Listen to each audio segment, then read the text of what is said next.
Okay, we're going to answer the question, am I too old for a cash value life insurance policy? And we're going to look at the original question, what makes the difference from a good policy versus a bad policy? And why I want to start with that is when we grow older, what naturally comes to mind around the idea of life insurance, cash value life insurance, term life insurance, whatever it might be. The older I grow, the more expensive the policy becomes. And that is 100% true, especially if I am shopping for a death benefit. If I want to buy a $1 million life insurance policy, term, whole life, universal life, whatever it might be, if I just shop for $1 million death benefit, the older I am, the higher that premium will be. Now, if I am interested in a high cash value life insurance policy and I state, hey, the death benefit is somewhat important, but I'm really interested in the cash value, Steve. Well, then I can take that price quote scenario and throw it out the window. It becomes invalid. And here's why. Policy design. So we've gone through this quite a bit. What's so interesting is if I am, let's assume, age 75, age 60, or age 30. If I am shopping for a death benefit of $1 million, of course the 30-year-old is going to have a much lower price point. Premium is going to be much lower than the 60 or 75-year-old. However, if a 75-year-old is paying in, let's stick with these numbers we have, $100,000 per year, a 60-year-old is paying in $100,000 per year, and a 30-year-old is paying in $100,000 per year, and the policy is designed in an identical fashion, meaning they say the death benefit's not that important, Steve. Cash value is my goal. I have $10,000 directed toward the base premium, and the other $90,000 directed toward PUAs. What you will find is the cash values will be very similar for each of these individuals, especially up front, but the death benefits will be drastically different. Here's the reason why. What has a direct relationship to that MEC limit? Our age and total death benefit. I know this can be confusing. We're going to look at some examples here. What we're going to look at is not a 30-year-old. We're going to look at a 60-year-old, 65-year-old, 70, and 75, directly addressing the question, am I too old? So let's have some fun here. Too old? Okay. Now this will tie into the lump sum video as well. So if you haven't watched that or any of our lump sum videos, this might be a little confusing. I am going to add some points in here though.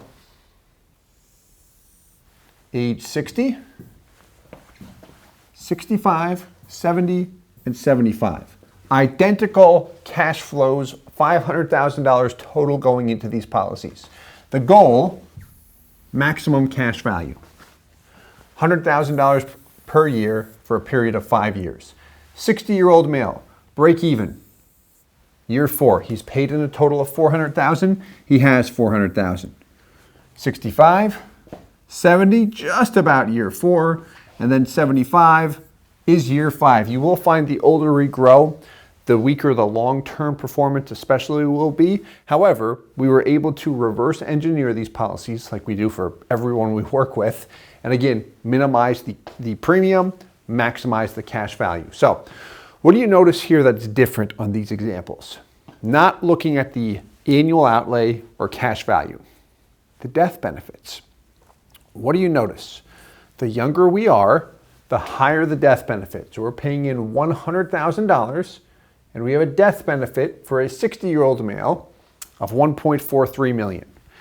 For the 65-year-old male, we have $1.21 million. 70, $1,030,000, where did we come up with that number? And then $900,000 for the 75-year-old male.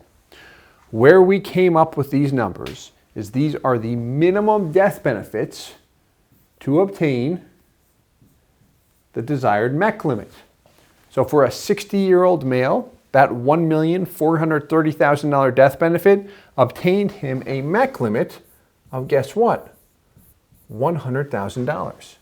Same thing. The older we grow, the less total death benefit we need to obtain the same MEC limit.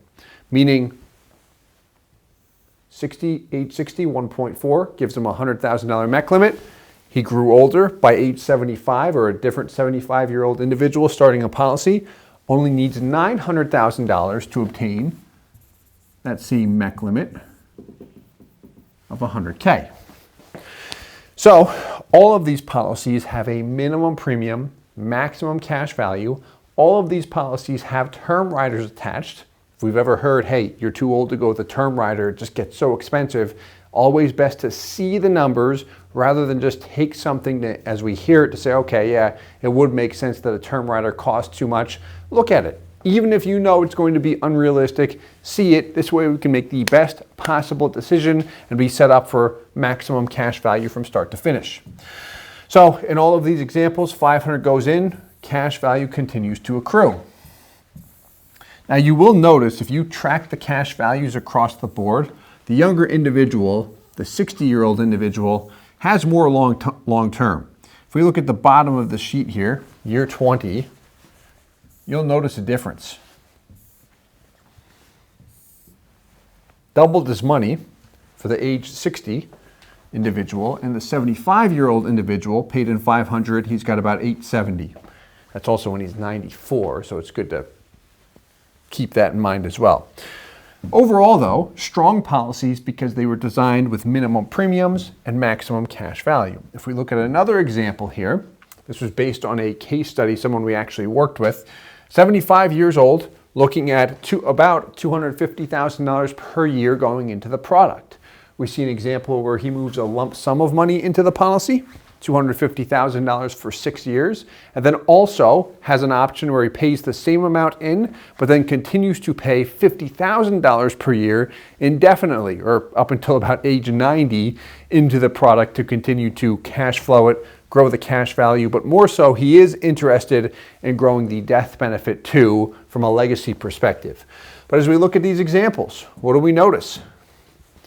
Solid break-even point, year 5. Between years 4 and 5, really, annual internal rate of return. So if you've ever heard, hey, you've got a company paying a dividend rate of 6%, remember, that's not what we're actually earning. That dividend rate is a gross rate credited after the company's insurance expenses and mortality charges. Internal rate of return is what I want.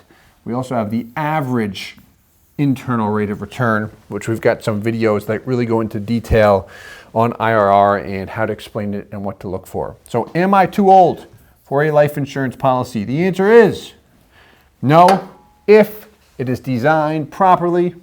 So what makes the difference between a good policy and a bad policy? How the policy is designed and company selection, which we'll get into next. Hope this helped. On to the next one. Hey guys, Steve Parisi here. If you enjoyed the content you just saw, please subscribe, like, and hit the notification bell for future videos. If you'd like more information or to see some custom policies for yourself, feel free to call or email our offices at the contact information below.